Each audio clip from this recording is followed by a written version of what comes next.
Rekaman kamera pengawas ini memperlihatkan pencurian sepeda motor di sebuah kawasan Keramasan Palembang dilakukan 4 pelaku. Keempatnya datang ke rumah itu menggunakan sepeda motor dan 2 pelaku merusak pagar rumah korban. Setelah itu 1 pelaku masuk mengambil sepeda motor dan kabur. Menurut korban, peristiwa pencurian terjadi pada dini hari dan pencurian sepeda motor di kawasan itu pun sudah terjadi berkali-kali.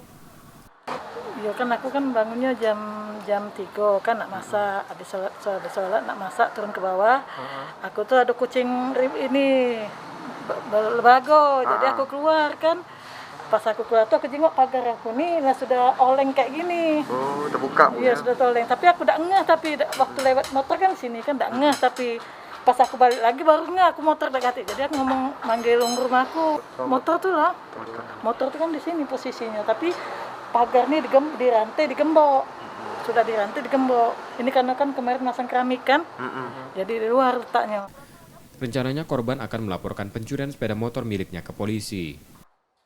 Rizky Oktora, Muklas Diferensial, Kompas TV, Palembang, Sumatera Selatan.